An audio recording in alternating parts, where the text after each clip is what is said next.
আল্লাহর নির্দেশের এই কাজটা। তাকে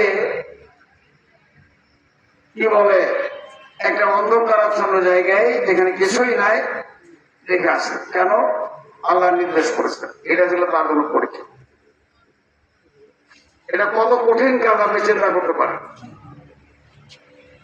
80-90 বছর বয়সে যখন তার স্ত্রীর বাচ্চা হওয়ার কথা না সাধারণ, কিন্তু আল্লাহ তাআলা তাকে বাচ্চা দিলেন। আল্লাহর কাছে তিনি দোয়া করতেন, রব্বে হাবলি মিনাস সলিহিন, যে আল্লাহ তো আমাকে একটা নেককার সন্তান দান করুন।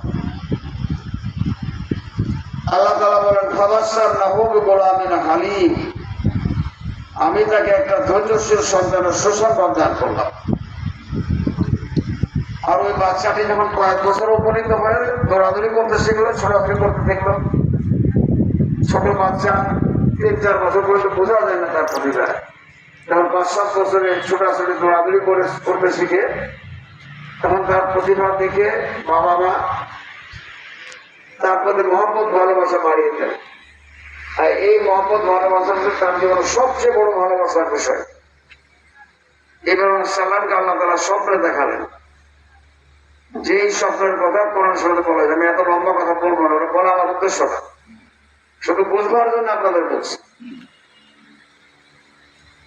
আল্লাহ তাআলা সূরা সফফাতের মধ্যে যে আয়াত আমি তেলাওয়াত করেছি করলাম, আর তার সাথে যে কথাগুলো বলেছেন, বালাম্মা বালাগা মাহু সায়া ক্বালা ইয়া বুনাইয়া ইন্নী আরা ফিল মানামি আন্নী আসবাউকা ফানজুর মাযা তারা। হে আমার প্রিয় সন্তান, বাবা সন্তানকে বলছেন, হে আমার প্রিয় সন্তান, আমি নিশ্চয় স্বপ্ন দেখলাম, ইন্নী আরা ফিল মানাম, আমি ঘুমের মধ্যে দেখলাম, আন্নী আসবাউকা, আমি তোমাকে জবাই করতেছি। কথাটা খেয়াল করেন, এই কথা কিন্তু বলছেন না যে আল্লাহ আমাকে নির্দেশ দিয়েছেন তোমাকে জবাই করার জন্য। তিনি বলছেন যে আমি স্বপ্নে দেখলাম আমি তোমাকে জবাই করছি, ফানজুর মাযা তারা, এখন তুমি তোমার মতামত ব্যক্ত করো, অভিমত ব্যক্ত করো। আল্লাহ আমাকে স্বপ্নে দেখালেন তোমাকে আমি জবাই করছি, তোমার মতামত করো। ইব্রাহিম আলাইহিস সালামের সুযোগ্য সন্তান, বাপ যেমন বেটাও তেমন। বেটা কিন্তু বুঝে ফেলেছেন যে স্বপ্নে দেখানো মানে স্বপ্ন না, এটা আল্লাহর ওহী। নবী রাসূলের স্বপ্ন কোনো আমাদের মতো স্বপ্ন না, কিছু সত্য হতে পারে, কিছু মিথ্যা হতে পারে। নবী রাসূলের স্বপ্ন ছিল মহাসত্য এবং আল্লাহর নির্দেশ ওহী। বাপের স্বপ্ন তিনি বুঝে ফেলেছেন যে আল্লাহ আমাকে জবাই হওয়ার জন্য, আমার বাপের হাতে জবাই করার জন্য নির্দেশ দিয়েছেন। বাপের বেটা বাপকে বলছেন, ইয়া আবাতি ফাল মা তুমার সাতাজিদুনি ইনশাআল্লাহ মিনাস সাবিরিন।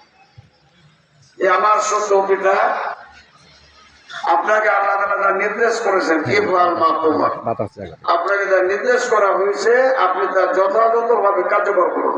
কি ফাল, এটা বাস্তবায়ন করুন, কার্যকর করুন। এটা আমরের শিক্ষা। বাবাকে বলছে যে আপনাকে যা আল্লাহ নির্দেশ করেছেন, কি ফাল মা তোমার, সেটাকে আপনি কার্যকর করুন। আমি বিচলিত হব না, আমি ইনশাআল্লাহ অবিচল থেকে ধৈর্যের সাথে থেকে আপনাকে আল্লাহ যে সিদ্ধান্ত দিয়েছেন তা বাস্তবায়ন করার সুযোগ করে দিব। কথা বুঝতে পেরেছেন? তিনি বললেন ইনশাআল্লাহ আমি, আল্লাহ যদি চাহে তাহলে আমি আপনার জবের ব্যাপারে কোনো বিচলিত হব না, আমি অবিচল থাকবো, ধৈর্যের সাথে থাকবো। কথা বুঝতে পেরেছেন? বাপ বেটা দুইজনই আল্লাহর পরীক্ষায় সফল হয়ে গেল। বাবাকে আল্লাহ তাআলা জবাই করার জন্য বললেন, বেটা কি আবার কাকে? নিজের বেটাকে নিজের হাতে জবাই করলেন। এটার নাম হচ্ছে ইসলাম, আনুগত্য। ইসলামের শাব্দিক অর্থ হচ্ছে আনুগত্য করা। আল্লাহ তাআলা ওই আয়াতের পরের আয়াতে বলেন, ফালাম্মা আসলামা ওয়াতাল্লাহু লিল জাবিন। দুটোই দ্বিবচনের শব্দ। আল্লাহ তাআলা বলেছেন তারা দুইজনে ইসলাম মেনে নিল, দুইজনে আনুগত্যশীল হয়ে গেল, দুইজনে আল্লাহর কাছে আত্মসমর্পণ করল। কথা বুঝতে পেরেছেন? মানে আল্লাহ যা বললেন তা মেনে নেওয়া, আল্লাহর বিধানকে, আল্লাহর নির্দেশকে মেনে নেওয়া, এটার নাম ইসলাম।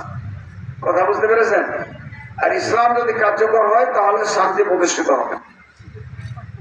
আল্লাহ বলেন যে এরকম পরীক্ষার জন্য তারা রেডি হয়ে গেছে, তাদের আত্মপরীক্ষা করার দরকার নেই, তাদের পরীক্ষা দিতে কোনো আপত্তি নাই তাদের।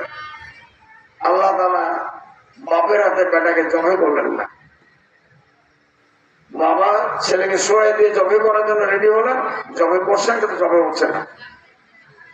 আল্লাহ তাআলা আওয়াজ দিলেন, ইয়া ইব্রাহিম কদ সাদাকতা রুয়া ইন্না কাযালিকা নাজ্জিল মুহসিনিন ওয়া নাদাইনাহু আইয়া ইব্রাহিম কদ সাদাকতা রুয়া ইন্না কাযালিকা নাজ্জিল মুহসিনিন। এখানে ওলামায়ে কেরাম আছেন, হাফেজরা আছেন, আমার আয়াত যদি ভুল হয় তাহলে বলবেন। আল্লাহ তাআলা বললেন, আওয়াজ দিয়ে ডেকে বললেন, হে ইব্রাহিম, তুমি তোমার স্বপ্ন স্বপ্ন নয়, স্বপ্নকে তুমি সত্য পরিণত করেছো।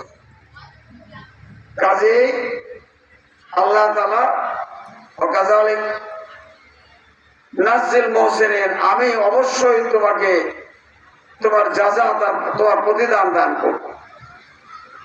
এরপর আয়াতে বলা হয়েছে কিয়ামত পর্যন্ত ওই যে পশু ওয়াফাদাইনাহু বিযিবহিন আযীম, আল্লাহ তাআলা তার ফিদিয়া দিয়ে পাল্টাই দিয়ে ইসমাঈল আলাইহিস সালামকে বাপের হাতে জবে না করে একটা দুম্বা, একটা পশু, দুম্বা নাম পরশে বলা হয় নাই, ব্যাখ্যাতে বলা হয়েছে একটি মোটা দাদা পশু জবে করার ব্যবস্থা করে দিল আল্লাহ তাআলা। জবে হয়ে গেল, ওই যে পশু জবে হলো, চালু হয়ে গেল। আল্লাহ তাআলা বলেন এই আখেরিনদের জন্য, পরবর্তীদের জন্য কিয়ামত পর্যন্ত এই ধারা চালু হয়ে গেছে। আচ্ছা বলেন, ইব্রাহিম আলাইহিস সালাম আসলে কি পশু জবাই করেছিলেন না নিজের ছেলেকে জবাই করতে যাচ্ছেন? আমরা পশু জবাই করি, আমার টাকা আছে, টাকা দিয়ে কিনে পশু জবাই করি, কিন্তু না, জবাইয়ের সময় একটি গুরুত্বপূর্ণ কথা আপনি বলেন, দোয়া বলেন, কুল ইন্না সলাতি ওয়া নুসুকি ওয়া মাহইয়ায়া ওয়া মামাতি লিল্লাহি রাব্বিল আলামিন। তার আগের আয়াতটা হচ্ছে ইন্নী ওয়াজহাতু লিল্লাযী ফাতারাস সামাওয়াতি ওয়াল আরদা হানিফা ওয়া মা আনা মিনাল মুশরিকিন। নিশ্চয় আমি সব দিক থেকে মুখ ফিরিয়ে আমি নিজেকে আল্লাহর দিকে একমাত্র নিবদ্ধ করলাম, আল্লাহর দিকে মুতাওয়াজ্জা করলাম, আমি নিশ্চয় মুশরিকদের অন্তর্ভুক্ত না। পরের অংশে বলা হয়েছে ওয়া আনা আউয়ালুল মুসলিমিন, আমি প্রথম শ্রেণীর মুসলমান হতে চাই, প্রথম শ্রেণীর মুসলমান। ইব্রাহিম আলাইহিস সালামের দোয়া আল্লাহ তাআলা কবুল করেছে, এই জন্য আল্লাহ তাআলা তাকে জাতির পিতা বানিয়ে দিয়েছিলেন। ওই যে দোয়া পড়ে আরেকটা আয়াত পড়লাম, আল্লাহ তাআলা তাকে অনেক পরীক্ষা করেছিলেন, পরীক্ষা তিনি সফল হয়েছিলেন, পূর্ণতা দান করেছিলেন। আর এর বিনিময়ে আল্লাহ তাআলা বললেন ইন্নী জাইলুকা লিন-নাসি ইমামা, তোমাকে আমি মুসলিম মিল্লাতের গোটা জাতির পিতা, নেতা বানিয়ে দিলাম। ইমাম মানে কি? নেতা, নেতা মানে নেতৃত্ব আসে ত্যাগ কোরবানির ভিতর দিয়ে, পরীক্ষা নিরীক্ষার ভিতর দিয়ে, খাওয়া চাওয়ার মধ্য দিয়ে, ভোগের মধ্য দিয়ে নেতৃত্ব আসে না। আমাদের নেতৃবৃন্দ আপোষ করেছিলেন বিরোধীদের সাথে, সরকারের সাথে, তাদের প্রতি কত জুলুম করা হয়েছে, কত নির্যাতন করা হয়েছে, গুম করে গেছে, আয়না করে গেছে। এখন পর্যন্ত অনেকে গুম থেকে আর ফিরে আসে নাই, তার মানে দুনিয়া থেকে চলে গেছে তারা। তাদের জুলুমের সীমাহীন জুলুম এই বর্ণনা করে শেষ করা যাবে না। আল্লাহ তাআলা এরপরেই তো আমাদের একটা ভালো ফলাফল দিচ্ছেন, আল্লাহ দিচ্ছেন না? আমাদের অনেক চাওয়া পাওয়া ছিল, আরো চাওয়া পাওয়া ছিল, আমাদের অনেকের আকাঙ্ক্ষা ছিল যে আমরা এবার মতো সরকার গঠন করবো। আমাদের পরিকল্পনার সাথে আল্লাহরও একটা পরিকল্পনা আছে, যে কোনো ভাবে হোক না কেন আমাদেরকে সরকার গঠনের সুযোগ দেওয়া হয় নাই। এর মধ্যে কি কল্যাণ আছে আল্লাহ তাআলা ভালো জানেন। আল্লাহর পরিকল্পনা হলো আমরা যদি দিন প্রতিষ্ঠার জন্য, দিনকে বিজয় করার জন্য যোগ্যতা সম্পন্ন নেতা কর্মী বানাতে পারি, আর এদেশের সকল জনগণ যদি আল্লাহর দিনের পক্ষে এগিয়ে আসতে পারে, অধিকাংশ মানুষ, তাহলে আল্লাহ খেলাফত প্রতিষ্ঠা করবেন। সূরা নূরের 55 নম্বর আয়াত আল্লাহ বলেছেন। কথা বুঝতে পেরেছেন? সব জায়গায় যে পরিমাণ আমাদের নেতৃত্ব দরকার, পরিবহন করার লোক দরকার, সেটা এখনো হয় নাই। আমাদেরকে আল্লাহ যদি আজকে বিজয় দিয়ে দিতেন, দেশ চালাবার মতো সব জায়গায় লোক না থাকার কারণে আমাদেরকে বিপদগ্রস্ত হতে হতো, পরীক্ষার সম্মুখীন হতো। আল্লাহ হয়তো আর একটু ভেজে পুড়ে একটু কড়াইয়ে ভালো করে জ্বালিয়ে আর একটু সময় নেবেন, সময় দেবেন, এবং কিছু মানুষ তৈরি হবে যারা এই দেশটা পরিচালনার দায়িত্ব নিতে পারবেন। কি বলেন আপনারা? ঠিক। এই সময়টুকুর জন্য অপেক্ষা করেন। এদেশে ইসলাম বিপ্লব হবে ইনশাআল্লাহ। আমাদের দেশে যে জুলুম নির্যাতন ছিল, অন্যায় ছিল, যেভাবে পাপাচারের পরিবেশ ছিল, আমরা চেয়েছিলাম ইসলামী সরকার কায়েম হলে এগুলো নিশ্চিন্ত হয়ে যাবে। এদেশে পাপাচার থেকে মানুষ মুক্ত হবে, সন্ত্রাস থেকে মুক্ত হবে, চাঁদাবাজ থেকে মুক্ত হবে, মদের বিভিন্ন উপাদান উপকরণ যে সয়লাভ করছে এর থেকে মুক্ত হবে। ইনশাল্লাহ এটা হবে। আপনাদের এলাকায়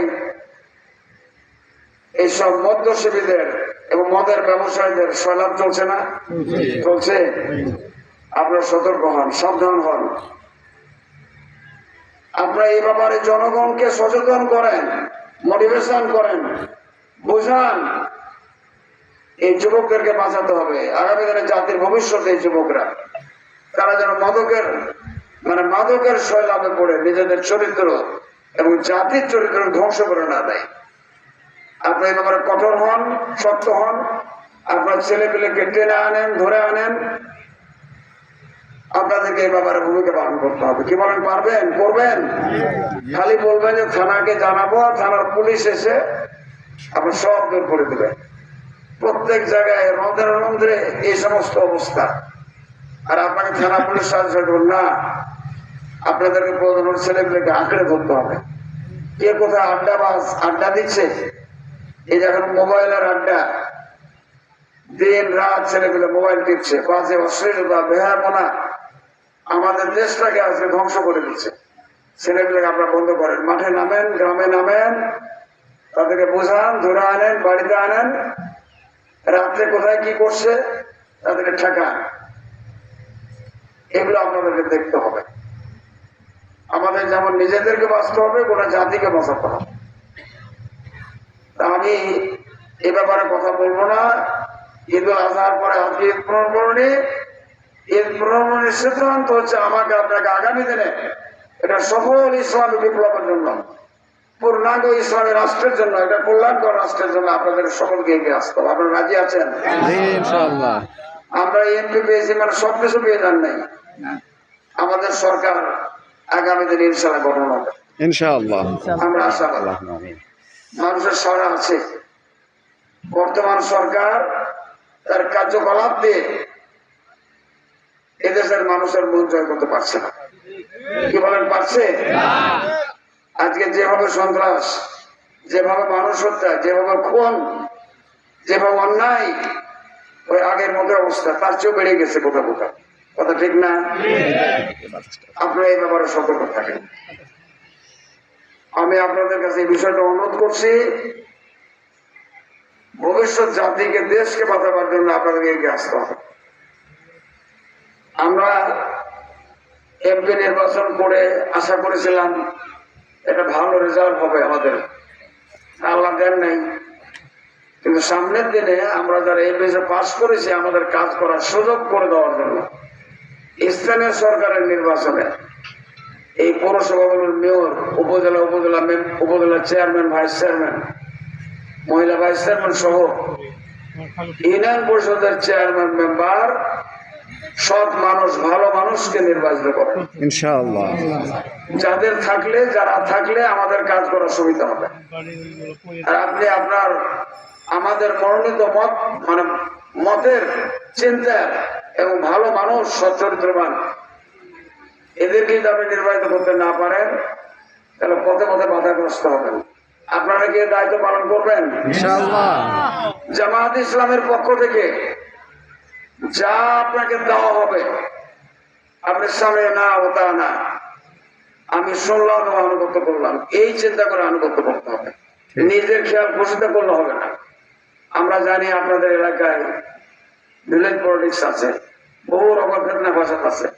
এগুলো থেকে মুক্ত হতে চান তাহলে একটা ভালো মানুষকে চেয়ারম্যান নির্বাচিত করেন, ওয়ার্ডে ওয়ার্ডে মেম্বার নির্বাচিত করেন। আমরা আগামী দিনে তাদের মাধ্যমে কাজ করতে চাই, আল্লাহ যদি সাহায্য করেন। ইনশাআল্লাহ। আমি এমপি নির্বাচিত হয়েছি দাঁড়িপাল্লা প্রতীকের জামাত ইসলামের প্রার্থী হিসাবে, কিন্তু আমি এখন জামাত ইসলামের এমপি না, গোটা জনগণের এমপি, শিবগঞ্জবাসীর এমপি। কি বলেন কথা ঠিক? সবার প্রয়োজন আমাকে দেখতে হবে।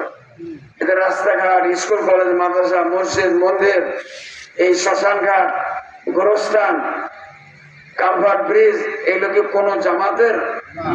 এগুলো কোনো দলের? এগুলো সকল জনগণের, সবার। আপনি এ ব্যাপারে কোনোভাবেই আগে পাওয়ার জন্য, নিজেরটা পাওয়ার জন্য চেষ্টা করবেন না, সবাইকে নিয়ে বাঁচতে হবে। আমরা ইতিমধ্যে অনেক প্রকল্প রেডি করে দিয়েছি, আমাদের ডিও লেটারে জমা দিয়েছি। ইনশাল্লাহ এই জুলাই আগস্ট থেকে কার্যক্রম শুরু হবে এবং দৃশ্যমান কাজ আমরা অতীতের চেয়ে বেশি দেখতে পাবেন ইনশাল্লাহ। চোখে পড়বে, এটা দেখবেন, আমরা বলে দিচ্ছি। কারণ আমাদের নিজেদের মধ্যে কোনো ভুকি ঝুঁকি নাই, কোনো খায় দায়ের ধান্দা পানি নাই। আমরা একটা প্রকল্প অর্ধেক টাকা আমার পকেটে ভরে নিব, ইঞ্জিনিয়ারকে দিব, কন্ট্রাক্টরকে দিব, আর কাজ হবে যত সামান্য। এটা না, পুরোপুরি কাজ হবে ইনশাল্লাহ। আমাদের পরিসরে আমাদের কাজের ব্যাপারে কোনো দুর্নীতি থাকবে না, কোনো অনিয়ম থাকবে না। আপনার প্রকাশ্য কাজ দেখবেন, ভালো মতো কাজ হচ্ছে কিনা তদারকি করবেন, সব কাজ হবে ইনশাল্লাহ, কোনো দুর্নীতি থাকবে না ইনশাআল্লাহ। এখনই মাত্র 3-4 মাস হলো, সবই করে যাবেন একসাথে, এটা তো হবে না। বললে কি হবে? সকল ক্ষেত্রে বড় বড় ব্রিজ, কালভার্ট, সেতু আমরা আমাদের ডিওলেটার দিয়ে, যারা কর্তৃপক্ষ, আমরা তাদের কাছে মার্কিং করে মন্ত্রণালয়ের সব জায়গায় এগুলো দিয়ে দিয়েছি, কাজ শুরু হচ্ছে, হবে ইনশাআল্লাহ। মহানন্দাতে একটা ব্রিজ হবে, পাগলার উপরে 4টা ব্রিজের পরিকল্পনা দেওয়া হয়েছে। এই কানসারের ডাঁড়ার উপরে ব্রিজ হবে। আমাদের 30 মিটার মানে 100 ফিট, 30 মিটার এই যে রাস্তার উপর, বড় রাস্তার উপরে ব্রিজ। তারপরে ছোট ছোট 12 মিটারের ব্রিজ, কালভার্ট, ব্রিজ না কালভার্ট, এগুলো অসংখ্য দেওয়া হয়েছে। আপনাদের এই যে রাস্তার কথা বলা হয়েছে, সাতভাইয়াপাড়া থেকে বিয়ানা ডহার হয়ে সাবেক লাভাঙা খোনাপাড়া পর্যন্ত রাস্তা, এরকম পাকা রাস্তা, অসংখ্য পাকা রাস্তার ডিওলেটার দেওয়া হয়েছে। সবগুলোই কার্যকর হবে অল্প সময় শুরু হবে, আপনারা দেখতে পাবেন। কাজ ভালো করে করে নেন। আর এটা সুন্দর করে ইবতেদায়ী মাদ্রাসা থেকে টোলটলি পাড়া হয়ে নয়লাভাঙা মিয়াপাড়া পর্যন্ত রাস্তাটা, এটাও পাকা করার চিন্তা আমাদের আছে। হয়তো একটু সময় লাগতে পারে। একদিনেই যদি সব চান, তাহলে প্রত্যেকটা ইউনিয়নের কাজ সব আপনাদের নয়লাভাঙায় দিয়ে দিতে হবে, তাই না? সবারই তো হক আছে, ইরশাদ তো করতে হবে। আমি যদি মনে করি যে না, সব কাজ শুধু এখানেই করবো, আপনাদের চাওয়া পাওয়া বেশি, তাহলে বেইনসাফি করা, অন্যায় করা, তাই না? এটা নবাব মোড় বিরোধে কোদালকাঠি হাওয়া মোড় বিল পর্যন্ত ড্রেন নির্মাণ, এটাও পরিকল্পনা আছে। আপনারা চিন্তা করবেন, আপনারা যোগাযোগ করবেন। আমাদের বহু পরিকল্পনা, আমরা সব তালিকাভুক্ত করে আমাদের সব নেটে দেওয়া আছে। আপনি যে কোনো সময় দেখতে চাইলে কোনটা কোনটা রাস্তা এখন হবে সামনে, কোনটা ভবিষ্যতে দিব, সব আপনারা পেয়ে যাবেন। এই রাস্তাও হবে ইনশাল্লাহ। আপনাদের এখান থেকে আমাদের একজন ভাই চেষ্টা করেছিলেন যে বাবুপুর বাগান বাড়ির প্রায় 30 ঘর বসবাস করে, বাবুপুর কি ওটা হোস্তা, উজ্জ্বলাপাড়া, মিরাটুলির, এই সমস্ত জায়গায় কারেন্টের জায়গায় বিদ্যুৎ সংযোগ নাই। আমরা সুপারিশ করেছি, বলেছি এরা হবে ইনশাল্লাহ। একটু লেগে পড়ে আপনাদের করে নিতে হবে, চেষ্টা করতে হবে। প্রয়োজন অনেক বেশি, সব প্রয়োজনই একদিনে স্কুল, মাদ্রাসা, কলেজ বিল্ডিং হবে, হয়তো এবছরে 8-10টা বিল্ডিং হবে, কিন্তু আমাদের কাছে তালিকা আছে তো 70-80টা। সবাই চাই যে আমারটাকে 1 নম্বরে দেবেন। আচ্ছা বলো তো, 1 নম্বরে কয়টা দেওয়া যায়? কয়টা 1 নম্বর হবে? একটাই হবে।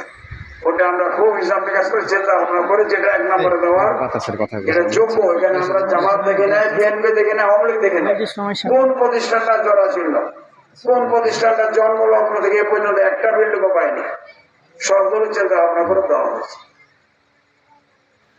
কি বলার কথা বুঝতে পেরেছেন? হবে কাজ, আপনার চেষ্টা করুন, বলবেন। অসংখ্য মসজিদ মন্দিরের জন্য প্রত্যেক ইউনিয়ন পদে 30 লক্ষ টাকার বরাদ্দ দেওয়া হয়েছে। এগুলো কার্যক্রম প্রত্যেক ইউনিয়নের জন্য। তাহলে 30 লক্ষ করে 300 লাখ 48, পৌরসভার ইউনিয়ন মিলে 48, তাহলে 4 কোটি 80 লাখ টাকার কাজ কথা বুঝতে পেরেছেন? এই অল্প সময়ের মধ্যে হবে। এগুলো শুধু মসজিদ, মন্দির আর গোরস্থান আর শ্মশান ঘাট। যেরকম সেবা দেওয়া হয়েছে, গোরস্থান কম আছে, কম দেওয়া হয়েছে, মন্দির কম কম দেওয়া হয়েছে, কিন্তু সেগুলো আমাদের জনগণের, হিন্দু সম্প্রদায়ের লোকেদের ধর্মীয় স্থাপনা, সেগুলো আমাদের করে দিতে হবে। আর মসজিদ, কারণ মসজিদ হচ্ছে 2-3 হাজার। আপনি ওই তালিকার মধ্যে যেটি দিলেন, হয়তো ইউনিয়ন মধ্যে 2-3টা করে পড়ছে। আপনার ইউনিয়নে ছোট বড় মসজিদ, হত্যা মসজিদ, জুমা মসজিদ, আপনি খোঁজ খবর নেন, খুব কম করলে 100 মসজিদ আছে। একটা ইউনিয়নে ছোট বড় মিলে 100 মসজিদ আছে কম বেশি। কি কথা ঠিক না? সব মসজিদকে আপনি একসাথে করতে পারবেন না। আমরা এই বছরে যেগুলো দেওয়ার, এগুলো আপনাদের সাথে আলাপ আলোচনা দিয়েছি, কাজ হবে ইনশাল্লাহ। আমি আগে বলেছি, আমাদের কাজে কোন ধরনের ত্রুটি ঘাটতি থাকবে না। আপনারা নিজেরা করে নেবেন এবং কাজে আপনারা সহায়তা করবেন। টিআর কাবিখার অনেক প্রকল্প দেওয়া হয়েছে, এগুলো কার্যকর হবে। আমরা অতীতে টিআর কাবিখার কাজে দেখেছি, আমাদের যেটা এমপিদের টিআর, এটা কোনটা কে পেয়েছে কোনটা কে পায়নি, এটা আমাদের জানারও সুযোগ পায়, দেখানোর সুযোগ পায়। কথা বুঝতেছেন? এবং সব আমাদের সামনে আছে, পরিষ্কার আছে। কোন টিআর কাবিখার অর্থ কোনো বেটা, কেউ প্রকল্প অফিসার, কেউ এখান থেকে ভাগ বসাতে পারবে না, খেতে পারবে না।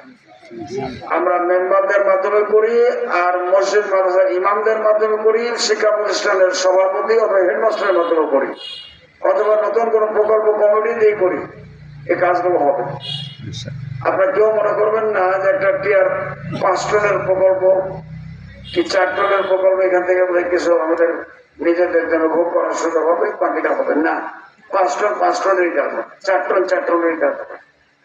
1 লাখ টাকার কাজ 1 লাখ টাকারই হবে ইনশাল্লাহ। আমরা কথা বলেছি অতীতে, ভোটের আগে, এখনো তাই বলছি।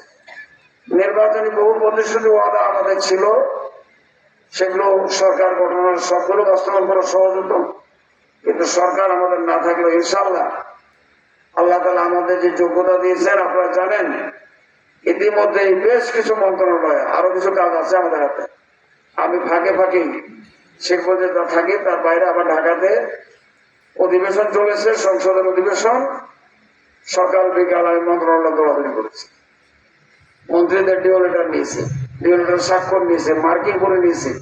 এনজিএডির এই যে ইঞ্জিনিয়ার যারা, আমাদের রাস্তাঘাট যারা করে, এই সমস্ত বড় বড় কাজের মার্কিং করে, এগুলো কাজের যারা পিডি ইঞ্জিনিয়ার, তাদের হাতে দিয়ে দেওয়া হয়েছে। কম বেশি সবগুলোই আস্তে আস্তে হবে, চেষ্টা করা হচ্ছে। আপনি এখনই কই এমপি কি করলেন দেখতে পাচ্ছেন না। এর আগে যারা এমপি ছিল 2-3 মাস 4 মাসের দিকে দেখতে পেয়েছিলেন। আমরা তো বড় কিছু দেখাচ্ছি, চেষ্টা করতেছি। আপনারা পাবেন ইনশাআল্লাহ, সবই পাবেন। ইতিমধ্যে যা এসছে জনগণের জন্য আমরা পাই হিসাব করে দিয়ে দিয়েছি। আমাদের গত ঈদের সময় 10 লক্ষ টাকা আমরা 3,000 টাকা বরাদ্দ ভাগ করে দিয়েছিলাম। এবারে 1500 করে দিয়েছি, 660 টাকা। কিন্তু লোকের পর্যন্ত অনেক বেশি, হাজার হাজার। আমি 660 জনকে দিলে একটা ওয়ার্ডে 3-4 জন করা হয়, কোথাও 3টা কোথাও 4টা, সেটা আমরা দিয়েছি। তারপরেও হয়তো ভুলভ্রান্তি হতে পারে, আগামীবার এটা সংশোধন করতে হবে। আমরা এবারে আমরা বাইরের সংস্থা থেকে নিয়ে এসে 27টি গরু জবে করে গোস ভাগ করে দিয়েছে। 2 কেজি করে গোস দেওয়া হয়েছে, কোথাও হয়তো আবার 1 কেজি করেছে। অন্তত ধরেন 1,500-2,000 লোককে গোস্ত দিয়েছি, যারা গোস্ত নিজেরা করতে পারে না, কোরবানি দিতে পারে না। কথা বুঝতে পেরেছেন? বিজেপির কাজ যেটুকু পেয়েছে, আপনারা বলেন যে বিএনপি কে বেশি দিয়ে দিয়েছে, বিএনপির সরকার বিএনপি কে দিয়ে দিয়েছে, সব জায়গায় আপনি ঠেকাতে পারবেন না। আমরা যেগুলো করছি আমাদের মতো করে করছি, এখানে আমাদের জায়গায় কেউ হাত দিচ্ছে না। আমরা সকল দরিদ্র মানুষকে সামনে নিয়ে আমরা করে যাচ্ছি, দলমত দেখছি না, চেষ্টা করছি। তো সেই জায়গাগুলোতে আপনারা আমাদের মতো করে কাজ করতে দেন, ইনশাআল্লাহ কাজ হবে, সব কাজ হবে। আপনারা হতাশ হবেন না, আপনারা দোয়া করেন, চেষ্টা করেন। আল্লাহ যদি আমাদের সাহায্য সহযোগিতা করেন, আল্লাহ যদি আমাদের সুস্থ রাখেন, আমরা দৃশ্যমান কাজ, চোখে পড়বে এরকম কাজ, অনেক কাজে আপনাদের দেখাতে পারবো ইনশাআল্লাহ। এটা আমাদের কথা না, আল্লাহ আমাদের সেই যদি সাহায্য করেন, আমাদের সুস্থ রাখেন, এটা আমরা প্রমাণ করব।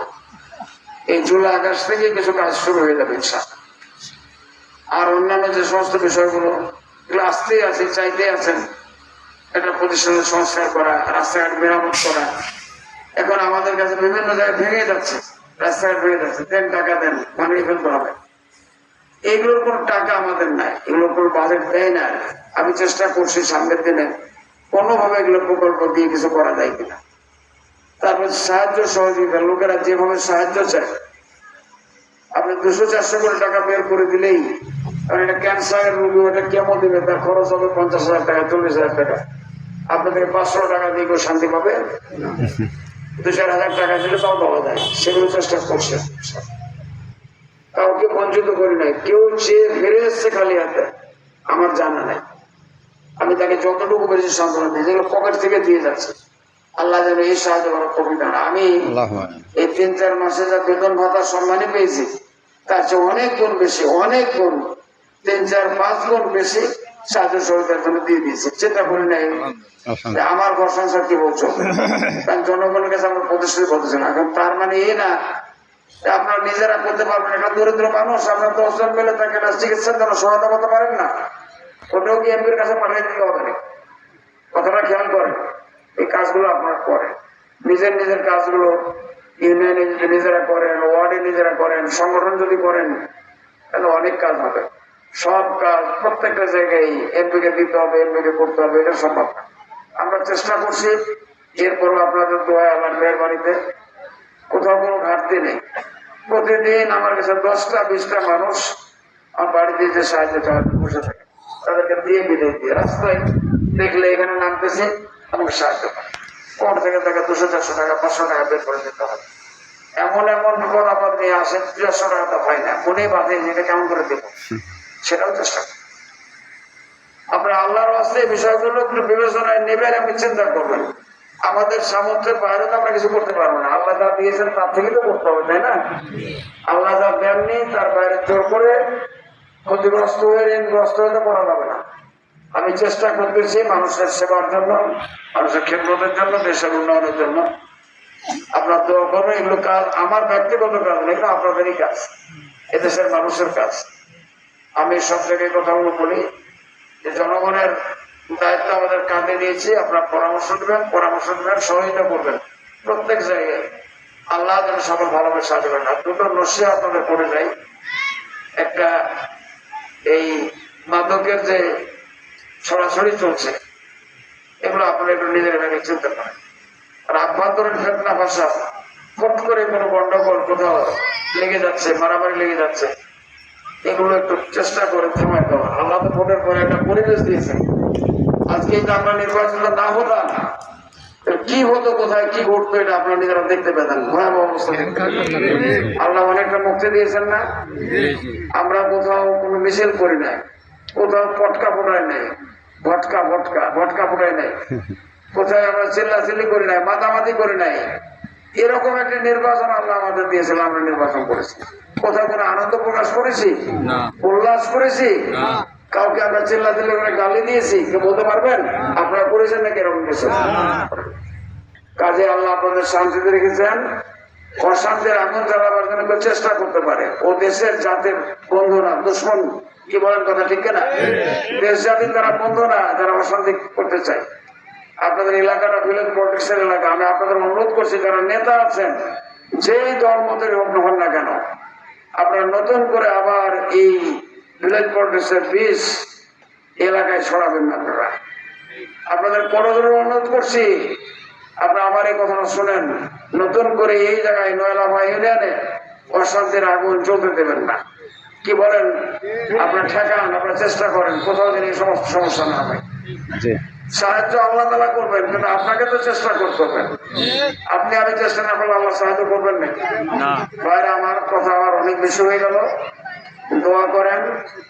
অনেক ব্যাপারে আমাদের চেষ্টা আছে, চেষ্টা চলতেছে। আল্লাহ সাহায্য করেন। যদি যে বিষয়গুলো বললাম, আপনারা অনেকেই হয়তো ভোটের পরে আপনারা দেখতে পাননি, মন খারাপ করে আছেন। সময় তো যেটা গেল, ধরেন 1-1.5 মাস গেছে সংসদ অধিবেশনের ভিতরে। আর তারপরেও মাঝে মধ্যে আমি ছুটির দিনগুলোতে শনিবার শুক্রবার করে আসছি। আর সে উপজেলাটা এত বড় উপজেলা, আপনি ঘুরে ঘুরে সব শেষ করতে পারবেন, একটু সময় লাগবে। আর আমার শারীরিক অবস্থাটাও ভোটের সময় থেকেই বেশ রেস্ট নাই, ঘুম নাই, কোনো ধরনের আরাম সারাম নাই, চলছে এভাবে বহুবিধ সমস্যা, অসুখ বিসুখ নিয়ে চলছে। আল্লাহ যেন আপনাদের দোয়ায় আমাকে সুস্থ রাখেন, দোয়া করবেন। আল্লাহর কাছে দোয়া চাচ্ছি। সুস্থতার নিয়ামতের মালিক হচ্ছেন কে? আল্লাহ তাআলা। আল্লাহ যেন এই নিয়ামত দান করেন। আপনাদের জন্য আমি কামনা করছি, আপনাদের যেন ভালো রাখেন, সুস্থ রাখেন। আজকে এলাকার মানুষের প্রতি আমি কৃতজ্ঞ। আপনার দুটো কথা বলার এবং শোনার জন্য আপনারা পরিবেশ করেছেন, আসলাম। আবার হয়তো আরেকটা প্রোগ্রাম নিয়ে আসবো, এভাবেই চলবে দেখা শেখাবে ইনশাআল্লাহ। আল্লাহ আমাদের সকল কবুল করুন, সকলের মনের ইচ্ছা আকাঙ্ক্ষা সদ ইচ্ছা আল্লাহ কবুল করুন। ভাষা থেকে দেশকে আল্লাহ তাআলা মুক্তি দান করুন। সকল ধরনের বিপর্যয় থেকে যেন আমরা বেঁচে থাকতে পারি, আল্লাহ যেন সাহায্য করেন। আল্লাহর আযাব গজব থেকে যেন আমরা বেঁচে থাকতে পারি, আল্লাহ যেন সাহায্য করেন। আল্লাহ সকলের জন্য দোয়া এবং কৃতজ্ঞতা প্রকাশ করে সকলকে অভিনন্দন জানি, মোবারকবাদ জানি। আমি আমার কথা শেষ করলাম। আল্লাহ হাফেজ। আসসালামু আলাইকুম ওয়া রাহমাতুল্লাহ।